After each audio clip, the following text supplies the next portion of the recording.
Assalamualaikum warahmatullahi wabarakatuh.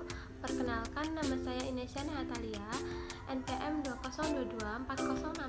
20224064051123 dari kelas 1C, Program Studi Pendidikan Guru Sekolah Dasar Universitas Muhammadiyah Pringseu Lampung, mata kuliah Apresiasi Sastra Indonesia, dan dosen pengampu Ibu Ari Rohmawati, Sarjana Pendidikan Magister Pendidikan. Baik, di sini saya akan bercerita kembali tentang cerita rakyat Nusantara yang berjudul Timun Emas. Pada zaman dahulu, terdapat seorang nenek-nenek tua yang hidup sebatang kara. Nenek tersebut bernama Mbok Rondo. Mbok Rondo dengan usia yang sangat tua, ia sangat ingin memiliki seorang anak. Hingga pada suatu hari, ia bertemu seorang raksasa yang besar di tepi hutan, dan ia ingin memberi bantuan kepada Mbok Rondo dengan memberikan seorang anak.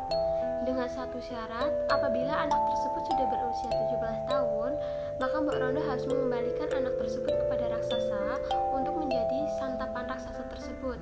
Dan pada saat itu juga, Mbok Rondo menyetujui persyaratan yang diberikan oleh raksasa. Kemudian, raksasa tersebut memberikan biji-biji mentimun kepada Mbok Rondo. Dan pada saat itu juga, Mbok Rondo sangat ingin bergegas pulang untuk menanam biji-biji mentimun di belakang halaman rumahnya. Ajaib, 2 minggu kemudian tanaman mentimun itu tumbuh dengan lebat dan berbuah sangat besar-besar. Ada satu buah yang sangat besar dan berwarna kuning keemasan, dan Mbok Rondo sangat tertarik pada buah itu. Kemudian Mbok Rondo memetiknya dan membawa pulang, lalu memotong dengan sangat berhati-hati. Dan ajaib, terdapat seorang bayi perempuan yang cantik lucu di dalam mentimun tersebut. Mbok Rondo memberi nama kepada bayi itu dengan nama Timun Emas. Mbok Rondo sangat bahagia dan sangat menyayangi Timun Emas. Hari, bulan, tahun pun berganti. Kemudian pada suatu hari terdengar suara tawa yang menggelegar, dan tawa itu berasal dari raksasa yang ingin menagih janjinya kepada Mbok Rondo. Kemudian Mbok Rondo tidak ingin Timun Emas diambil oleh raksasa. Kemudian Mbok Rondo memberikan alasan kepada raksasa bahwa timun emas masih sangat terlalu kecil dan belum lezat untuk disantapnya. Dan raksasa pun percaya.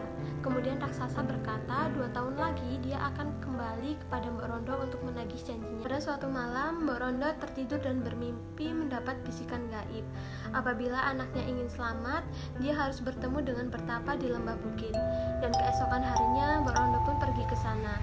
Sampai di sana dia bertemu dengan pertapa, dan oleh pertapa tersebut Mbok Rondo diberi 4 kantong kecil yang berisi jarum, garam, terasi, dan biji timun.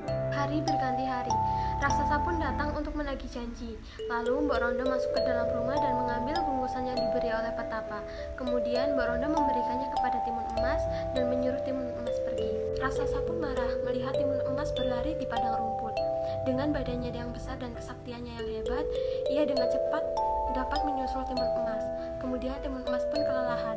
Pada saat tergesa-gesa, dia teringat dengan kantong yang diberikan oleh ibunya dan mengambil segenggam biji timun dan ditaburkannya di jalanan tersebut. Kemudian ajaibnya, biji timun tersebut tumbuh dengan lebat dan berbuah timun-timun yang sangat besar. Lalu raksasa tersebut memakan timun-timun tersebut dengan rakus.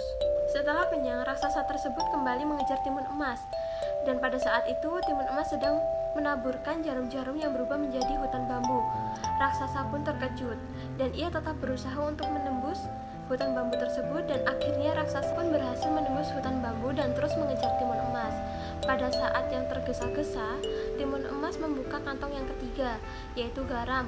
Timun Emas lalu menaburkan garam, dan kemudian garam tersebut berubah menjadi lautan. Lagi-lagi dengan kesaktiannya, raksasa tersebut bisa berenang dan melewati lautan tersebut. Kini Timun Emas hanya memiliki 1 kantong yang tersisa, yang berisi terasi. Kemudian terasi tersebut dilempar ke arah raksasa, dan terasi tersebut berubah menjadi lautan lumpur yang mendidih.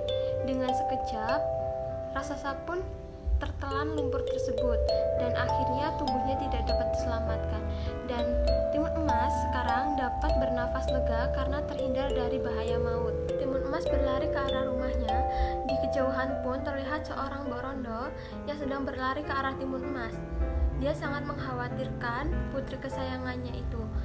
Pada saat yang berdekatan, mereka berpelukan haru bahagia. Terima kasih, mungkin hanya itu yang dapat saya sampaikan. Wassalamualaikum warahmatullahi wabarakatuh. Sampai jumpa.